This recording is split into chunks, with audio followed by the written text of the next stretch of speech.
Rlene Santos Steffy is a longtime journalist who's documented the Chamorro culture with thousands of interviews. Along with Thomas Camacho, she was the first person honored with the Guam Preservation Trust Chairman's Historic Preservation Award.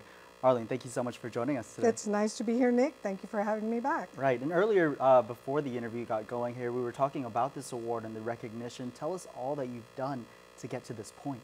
Well, I started this journey. Speaking of right. the PROA, right?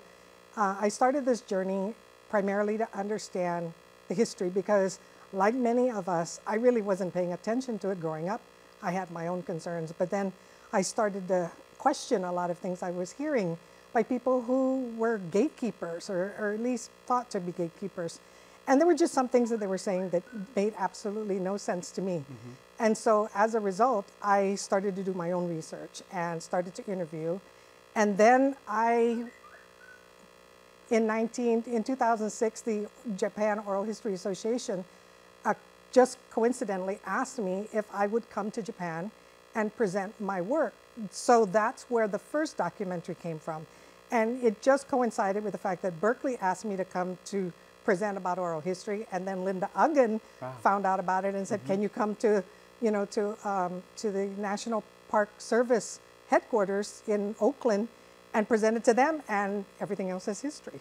So it was all coincidence and primarily the fact that the timing of it was essential. And then with this, when Mike McKeough recognized me for this award, I was in the hospital. I was just received my go home papers, and so it really was an uplifting call that I got from Joe Kinata. Sounds like it's still pretty surreal for you. And it is in many ways. Yeah. It's so symbolic too, because for one thing, we are now appreciating more our relationship with the Sakman and the PROA, the navigation from Indonesia to Guam. We're finding out really where we came from. Many of us have mixed histories, but I have no problem with that, right? And my great-grandparents were one of the first to migrate to Micronesia, to Yap and Palau. My grandfather was born there. My mother was born in Saipan, and then they all came back to Guam. So in a lot of ways, the journey for me is kind of coming around. And coming full circle. And like I said, in a metaphorical way, this is symbolic for me because McKeough has really given me the distinction of navigating oral history, stories of the people on this canoe. And I really take pride in that distinction. Yeah, and whenever you went out there to Berkeley and then to other places to speak with people, what has been their feedback? How have they responded to your presentation and just the knowledge that you've shared? Thank you for asking that, because I said no to Japan for 2 years straight because I didn't think Japan was ready. And I told them in my email, I don't think you're ready for the truth, and I'm not going to come there and can not be very sensitive for our history. I mean, you want to know about war? You have to know it from our perspective. This was not a public relations effort for me. And although that's part of my background, I told him straight out, I'm not going to do that. You want to know? I'm going to tell you. These stories are very brutal, and while not everyone's story was brutal, I said the showcase is whoever I interview tells me what they're capable of remembering or releasing. So I allow the story to dictate the delivery, not me. I'm not an instrument in it. It's not about me or anything, but I've learned so much through that, and I believe people need to learn the same. And so they said, no, we want to hear, we want to hear. Yeah. They were awed. They sat there and their jaws, they were like numb. They were writing notes about the name of the admiral and the general, and they were taking down comments that people were making. And these were, at the University of Osaka. So a lot of students, a lot of oral historians, and many of them didn't even hear this information before. It's like it was contained right here on Guam. Right. So now I'm grateful that this work has gone out. And I'm grateful too that you mentioned the journalistic aspect, because that's my approach to my work. Yeah. But what makes it different, Nick, and I think you can interview anyone in the course of a day. But what makes it oral history is if you collect and retain the information on cassette or video, then it becomes somebody else's work, right? Yeah. It's them who said it, not you. It's about documenting it. And of course, like you said, when you hear those stories of a lot of our survivors, we always speak with a lot of them during our liberation. And so it's great that you were able to share that with them. And so while they were in awe over that, did they ever give any feedback to say, well, how are the people doing today after everything that they've been through, especially over in Japan?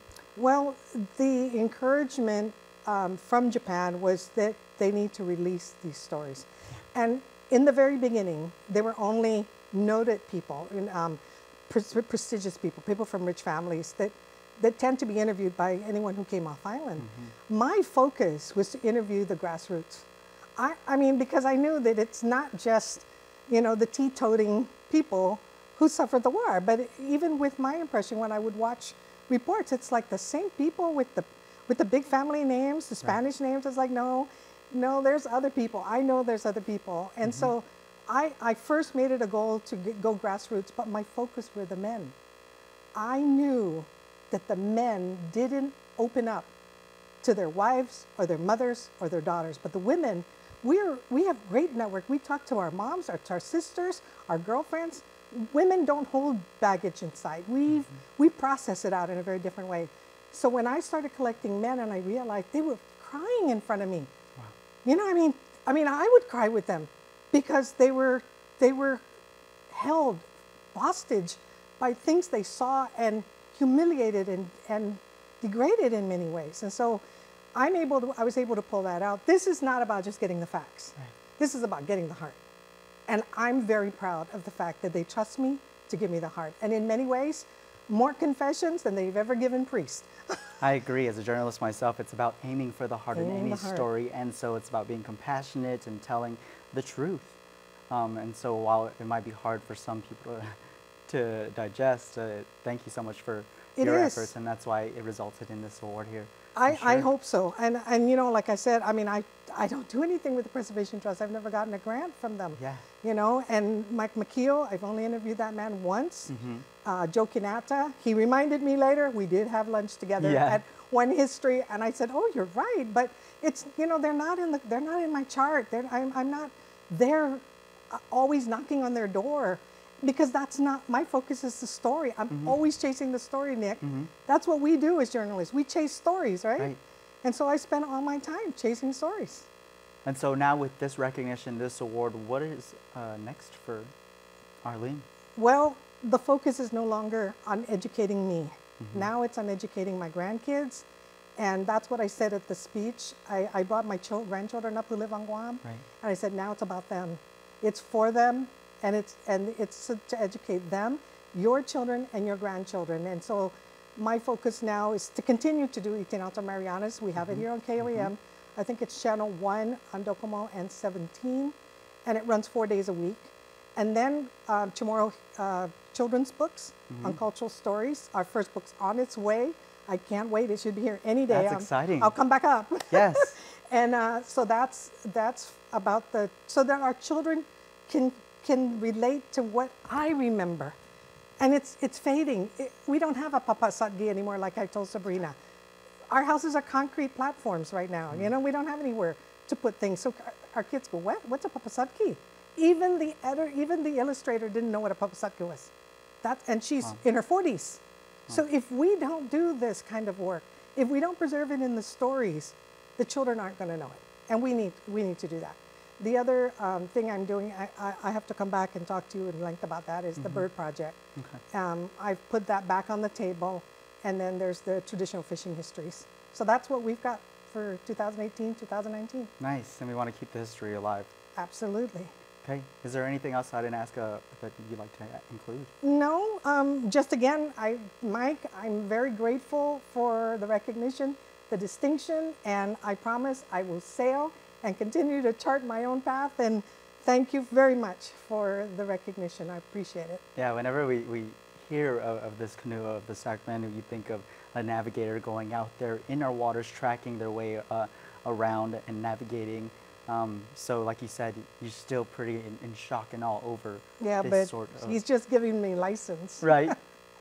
So I can continue what I'm doing. And I will definitely do that. Okay. And make him proud. Congratulations. Thank you very much. Thank you. Nice to be here. Stay tuned, News Extra continues. We'll be back over at the University of Guam with Latin Tones.